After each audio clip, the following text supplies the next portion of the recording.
Trophex. Honor the hunt. Own the memory. Azai, Nicky, can you hear me? I can hear you clearly, sir. What are you? I'm a flesher. You're a flesher. Yeah. What is the most difficult skin to flesh?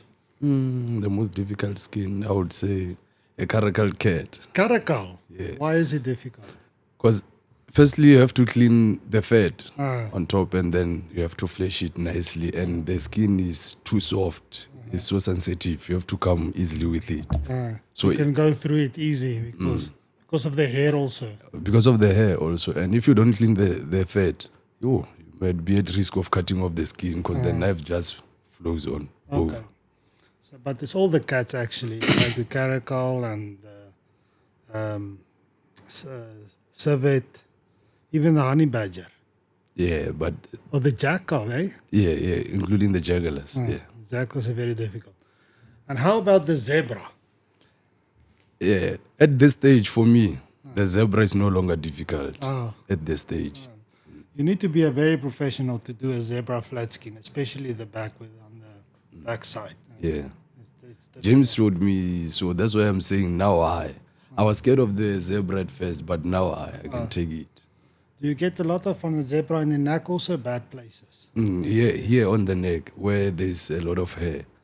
It happens when they skin it. You find that on that hair there's still more fat. So yeah.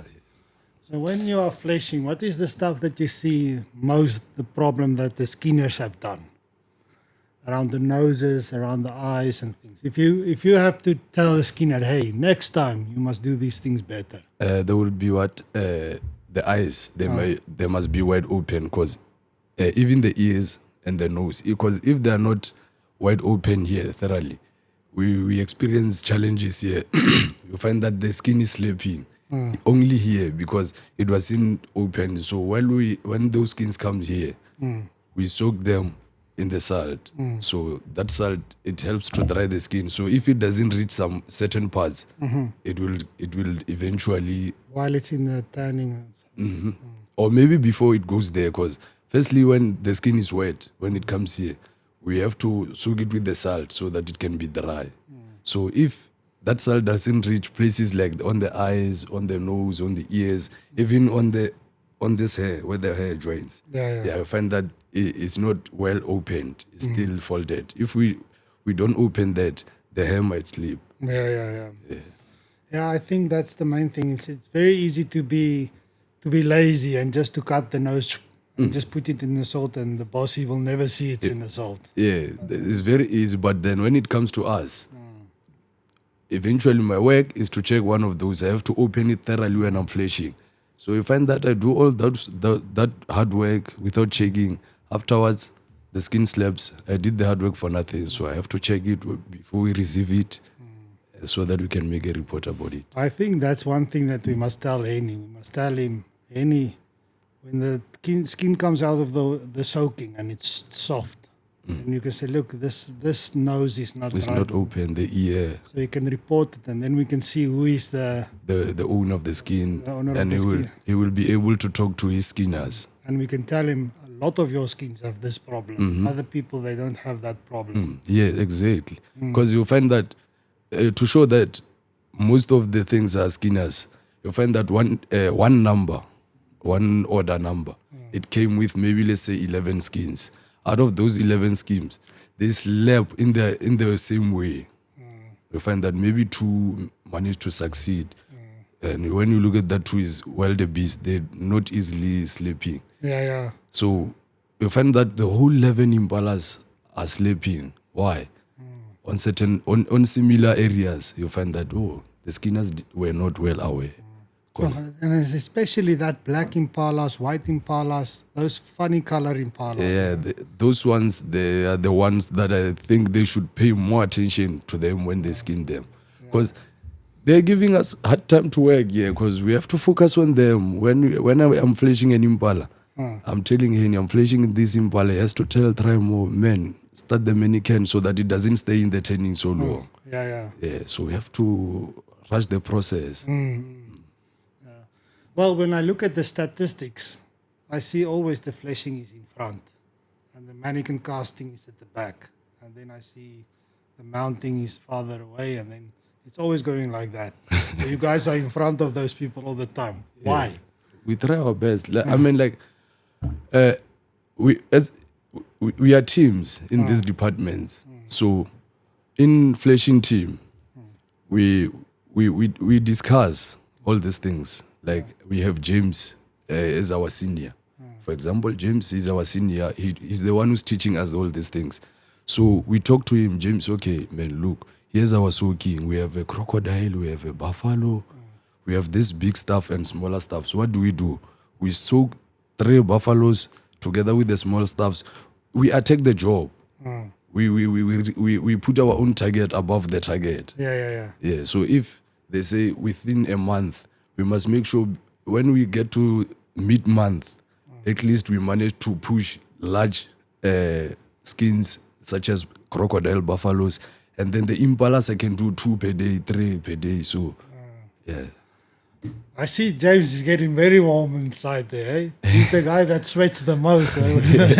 It's hot in there. It's hot, that place. Eh? And I think when it's hot like that, also it's a problem for those skins.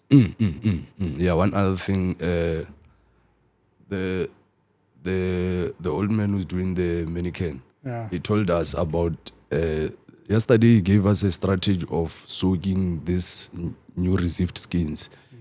Because he said on a hot weather, we should wash the skin. After we skin it, we wash the skin, put it in pickling for about maybe 45 to 1 hour minutes.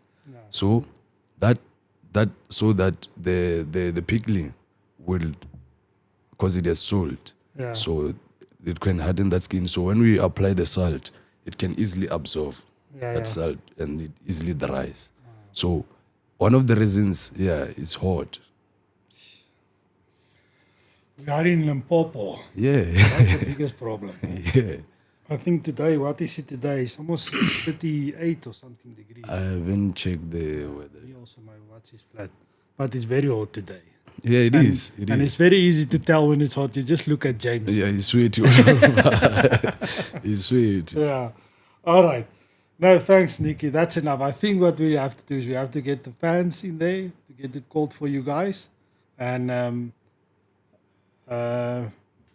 it's nice to hear that you guys are checking the skins and noticing some stuff.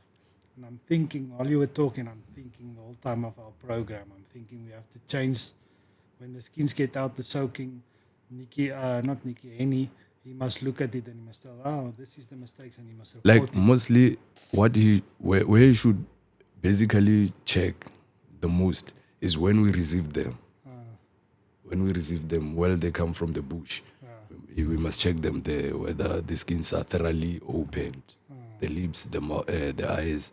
Because once it gets in here, it's us. We are always on there. That's what we do. Before I even do pre-fleshing, I check the face. Isn't slapping? The ears, are they fine? Everything. Before we can proceed and say everything is fine, then you find that something is not fine. But when it's dry and salted, you can't see nicely because you can see. Like that. And after that, that's why on that one we tackle it when we're doing pre-fleshing. By doing pre-fleshing, we haven't done anything on the skin. We just take it and put it in pickling. So now it's wet. We have to flesh it. We do pre-fleshing. We check for those things. Damages before the skin, before we flesh the skin. So that's where we find it. What do you think of Trophex' new logo? It's making waves. It's perfect. I also agree that the lion is old. Now we need something. We need something strong. The buffalo is nice. It's nice. That guy that designed the logo for us, he spoke to me a lot. He asked me a lot of questions. And one of the questions he asked me, he said, what is the thing that people wants to hunt the most? And I'm thinking a little. Then I said to him, it's buffaloes. All these guys, they shoot a kudu, a gemsbok, or they shoot, but at the end, they want the buffalo. The buffaloes. Even here in the Taxidermy, you see, we always see when the customers are here, different customers, they found buffaloes lying there. They will take a tape, measure the horns. They would, I don't know how they count the age of the buffalo, but they will tell you that this buffalo is old. So they have got a thing with a buffalo. No, I'm gonna make nice shirts and nice hats for that buffalo. With that new logo of us. Yeah. But it's gonna be difficult because everybody needs new clothes. Then I have to change it and take away those ones with the lion. All right. Thanks for talking, Nicky. Thank you very a nice much. example. This is the first podcast interview on this podcast. It's the first episode. The Trophex podcast. First Trophex podcast, and you are the first guy speaking. Yeah. All right. Thanks. Thank you very much. All right. Trophex. Honor the hunt. Own the memory.